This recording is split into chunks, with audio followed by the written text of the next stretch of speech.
শুভ দুপুর সবাইকে নমস্কার। আমার ইন্ডিয়ান গার্ল একটি চ্যানেল আছে, ওই চ্যানেলে আমি এই ভিডিওটা আপলোড করব এবং আমি টপিক যেটা আছে দেখতেই পাচ্ছ স্ক্রিনে, যুদ্ধের কথা বা যুদ্ধের ছবি তোমরা দেখতে পাচ্ছ, কিন্তু এখানে যুদ্ধ সম্বন্ধে কোনো কিছুই বলবো না। মানুষ কিভাবে নিজের মনকে সংযত রাখবে এবং কিভাবে মায়া মোহ থেকে দূরে থাকবে সেই নিয়ে আমি কিছু বলতে চলেছি। একটা শ্লোক আছে সাংখ্যযোগ, যে ভগবদ্গীতা, শ্রীমদ্ ভগবদ্গীতা সাংখ্যযোগের 15 নম্বর শ্লোকে আছে যে জংহীন ব্যথয়ন্তে তে পুরুষং পুরুষস্রভ সম দুঃখ সুখং ধীরং সোऽমৃতত্বায় কল্পতে। তো এখানে আমি দেখেই বলছি তোমাদেরকে, কারণ আমার কোনো কিছু মুখস্থ নেই। তো হে পুরুষ শ্রব, অর্থাৎ এখানে অর্জুনের কথা বলা হয়েছে, যে জ্ঞানী ব্যক্তি সুখ ও দুঃখের দ্বারা বিচলিত না হয়ে উভয় অবস্থাতেই অপরিবর্তিত থাকেন, তিনি মুক্তি লাভের অধিকারী।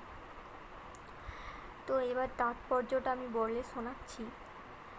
যে মানুষ সুখ এবং দুঃখে সম্পূর্ণ অবিচলিত থেকে তার পারমার্থিক উন্নতি সাধন করতে দৃঢ় প্রতিজ্ঞ হন, তিনি অবশ্যই মুক্তি লাভের যোগ্য হন। আমাদের সমাজে কিছু কিছু মানুষ আছেন যারা অল্পতে খুশি, অল্পতেই কান্না করে। কোনো কষ্ট সহ্য যে সহন ক্ষমতা, ওইটা মানুষের মন থেকে লুপ্ত হয়ে যাচ্ছে দিন দিন। কিন্তু যে মানুষ ওই সহন ক্ষমতাটা এখনও রেখেছে, তারাই আসল মুক্তি লাভ করতে পারবে আমার মনে হয়, এবং এই ভগবদ্গীতাতে এটাই লেখা আছে। তিনি অবশ্যই মুক্তি লাভের যোগ্য হন। বর্ণাশ্রম ধর্মের চতুর্থ আশ্রম সন্ন্যাস। আমরা জানি 4টা আশ্রম, এবং ওই বর্ণাশ্রম সন্ন্যাসের অত্যন্ত কষ্ট সাপেক্ষ পথ, কিন্তু যিনি তার জীবনকে সার্থক করে তুলতে চান, তিনি সমস্ত রকম অসুবিধা সত্ত্বেও এই সন্ন্যাস আশ্রম অবলম্বন করেন। অসুবিধার উদ্ভব হয় প্রধানত স্ত্রী পুত্রের সঙ্গে সম্পর্ক ত্যাগ করে পারিবারিক বন্ধন ছিন্ন করার জন্য। সন্ন্যাস ধর্ম সবাই জানি, যে ঘর বাড়ি ছেড়ে চলে যাওয়া এবং ভিক্ষা করা, সেটা সবাই পারে না।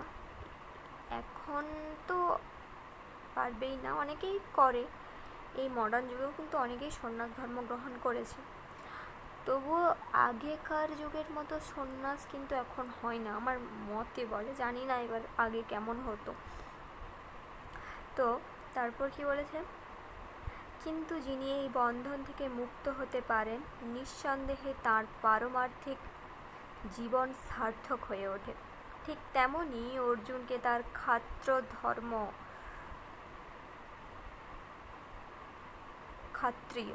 ক্ষত্রিয় যে ধর্ম অর্জুনের পালন করার জন্য আরও বেশি অধ্যবসায়শীল হবার উপদেশ দেওয়া হয়েছে।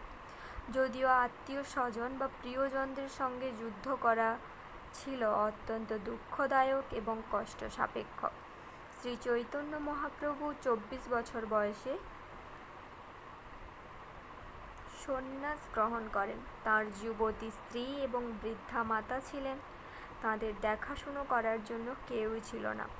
তবুও মহত্তর উদ্দেশ্য সাধন করবার জন্য তিনি সন্ন্যাস গ্রহণ করেছিলেন এবং উচ্চতর কর্তব্য পালনে স্থির ছিলেন। সেটিই জড়বন্ধন থেকে মুক্ত হবার উপায়।